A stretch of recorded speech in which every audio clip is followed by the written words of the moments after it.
Bonjour. Voilà, je voudrais participer un peu à votre confinement et puis vous raconter une petite histoire pour faire passer le temps. Voilà. Euh, et je voudrais vous raconter l'histoire d'un roman d'amour, d'une patate. Il était une fois, alors je lis en même temps, hein.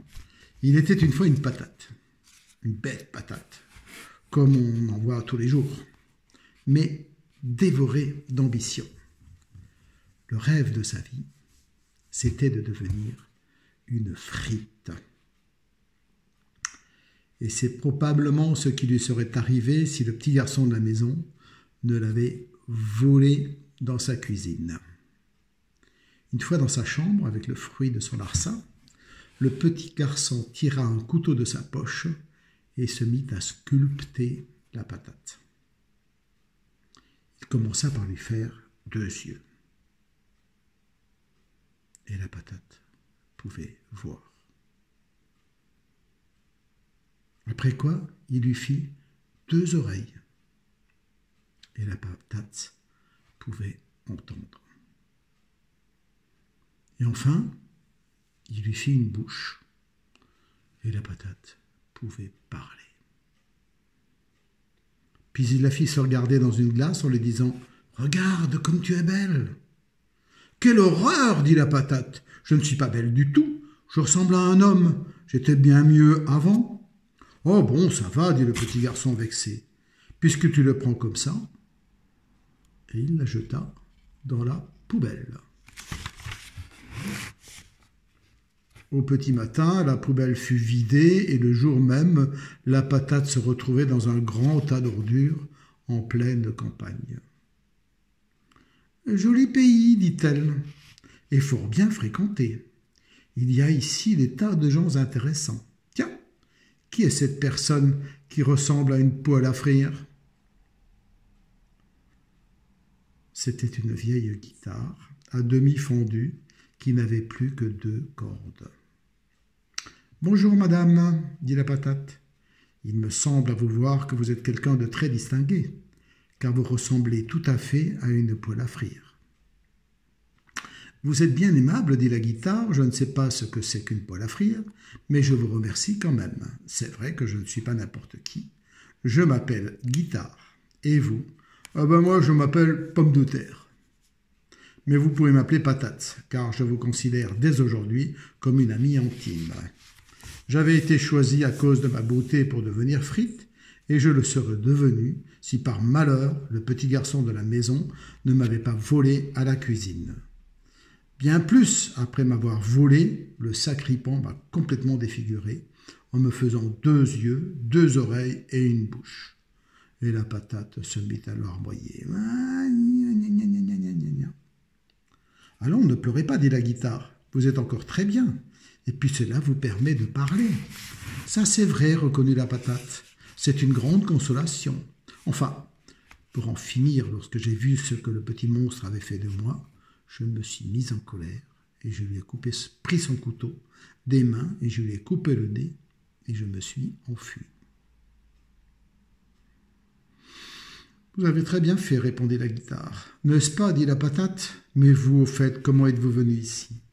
Eh bien, moi, répondit la guitare. Pendant de longues années, j'ai été la meilleure amie d'un jeune et beau garçon qui m'aimait tendrement. Il se penchait sur moi, me prenait dans ses bras, me caressait, me tapotait. Il me grattait le ventre en me chantant de si jolies chansons. La guitare soupira. Puis sa voix se fit aigre et elle poursuivit. Un jour, il est revenu avec une étrangère. Une guitare aussi, mais en métal, et lourde, et vulgaire, et si bête. Elle m'a pris mon ami, elle l'a ensorcelé. Je suis sûr qu'elle ne l'aimait pas. Quand il la prenait, elle, ce n'était pas pour lui chanter des chansons tendres, non. Il se mettait à la gratter avec fureur en poussant des hurlements sauvages. Il se roulait par terre avec elle, on aurait dit qu'il se bagarrait. D'ailleurs, il n'avait pas confiance en elle. La meilleure preuve, c'est qu'il la tenait attachée avec une laisse.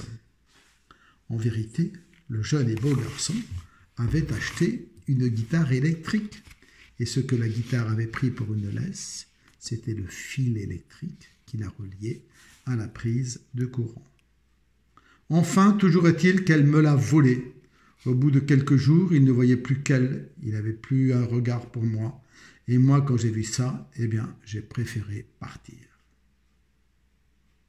La guitare montait. Elle n'était pas partie d'elle-même. C'était son maître qui l'avait jetée. Mais cela, elle ne l'aurait jamais avoué. De toute façon, la patate n'avait rien compris. « Comme c'est beau, dit-elle. Comme c'est touchant. Votre histoire me bouleverse. Je savais bien que nous étions faites pour nous comprendre. D'ailleurs, plus je vous regarde, et plus je trouve que vous ressemblez bien à une poêle à frire. » Mais pendant qu'elle parlait ainsi, un cheminot qui passait par là sur la route les entendit, s'arrêta et les écouta. « Ça, ce n'est pas ordinaire, pensa-t-il. Une vieille guitare qui raconte sa vie à une vieille patate, et la patate qui répond « Si je sais m'y prendre, ma fortune est faite. » Il pénétra dans le terrain vague, prit la patate, la mit dans sa poche, puis se saisit de la guitare et s'enfuit à la ville voisine. Dans cette ville, il y avait une grande place, et sur cette place, il y avait un cirque. Les cheminots, c'est ceux qui se promènent sur les chemins. Elle a frappé à la porte du directeur. « Monsieur le directeur ! Monsieur le directeur !»« Hein, quoi ? Entrez, qu'est-ce que vous voulez ?»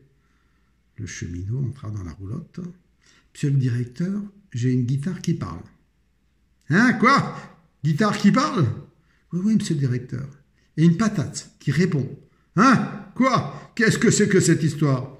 Vous êtes sous, mon ami. »« Non, non, je ne suis pas sous. Écoutez seulement. » Le cheminot posa la guitare sur la table, puis il sortit la patate de sa poche et la mit tout à côté. « Allez-y maintenant. Parlez toutes les deux. » Silence. « Mais quoi, vous avez bien quelque chose à vous dire ?» Silence. « Mais parlez, je vous dis !» Toujours silence. Le directeur devint tout rouge. « Dites-moi, mon ami, vous êtes venu ici pour vous payer ma tête ?»« Mais non, monsieur le directeur, je vous assure, elles parlent toutes les deux. En ce moment, elles font leur mauvaise tête exprès pour m'embêter, mais sortez. Mais quand elles sont toutes seules, sortez, je vous dis.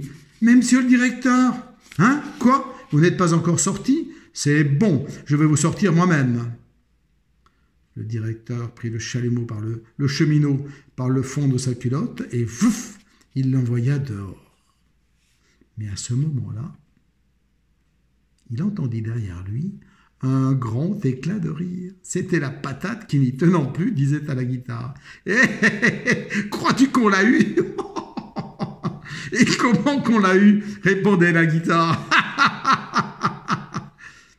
Le directeur se retourna. « Allez, reprit le directeur, inutile de vous taire. Maintenant, ça ne sert plus à rien, je vous ai entendu. » Silence. « Dommage, dit le directeur d'un air rusé. J'avais pourtant une belle proposition à vous faire. Une proposition artistique. »« Artistique, dit la guitare. »«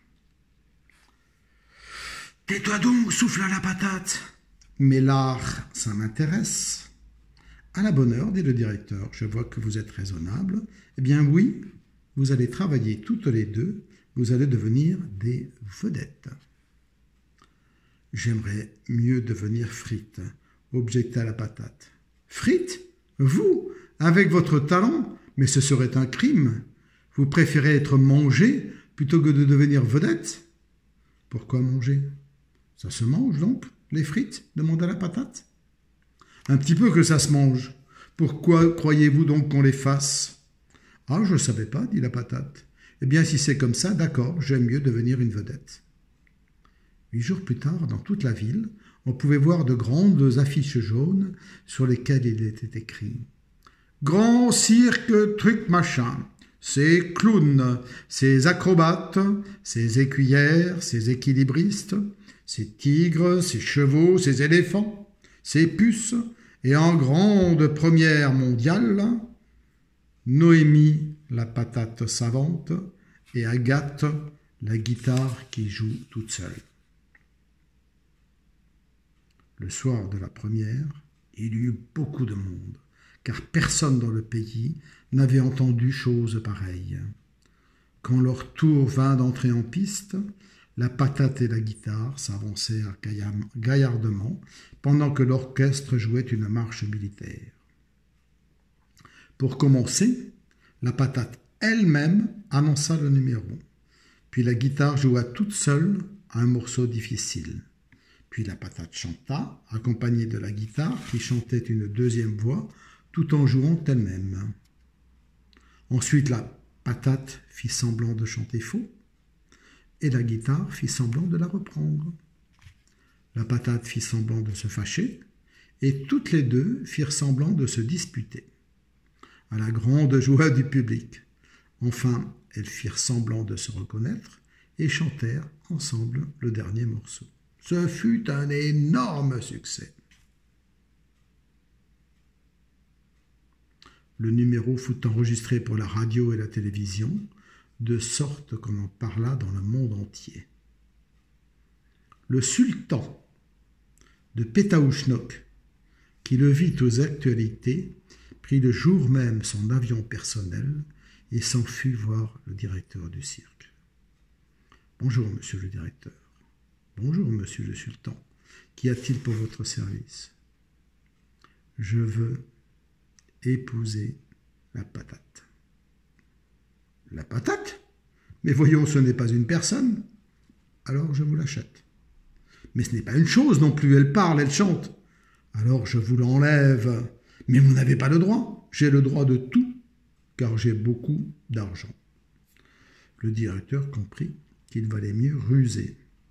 « Vous me faites beaucoup de peine, dit-il en larmoyant. Cette patate, je l'aime, je m'y suis attaché. Comme je vous comprends, dit le sultan légèrement ironique. Eh bien, dans ce cas, je vous l'achète un wagon de diamants. Un seul ? Demanda le directeur. Deux, si vous voulez. Le directeur essuya une larme, se moucha bruyamment, puis d'une voix tremblante. Je sens que si vous alliez jusqu'à 3... Eh bien 3 donc, et n'en parlons plus. Le lendemain, le sultan repartait pour son sultanat en emmenant la patate et aussi la guitare, car les deux vieilles amies ne voulaient plus se quitter. Cette semaine-là, un grand hebdomadaire parisien publia la photo du nouveau couple avec ce gros titre « Nous nous aimons ». Et maintenant, c'est à vous d'imaginer la suite. Moi, j'ai commencé cette histoire par « Il était une fois ». Je vais donc la finir comme toutes les histoires par « Ils se marièrent, vécurent heureux et eurent beaucoup, beaucoup d'enfants ». Après, à quoi ressemblaient les enfants, ça, je ne peux pas vous le dire. Est-ce que c'était des patates? Voilà. Cette histoire, je l'ai lue dans un livre qui s'appelle « Les contes de la rue Broca » de Pierre Grépari. J'espère que vous avez passé un petit moment sympa. Bonne journée. Au revoir.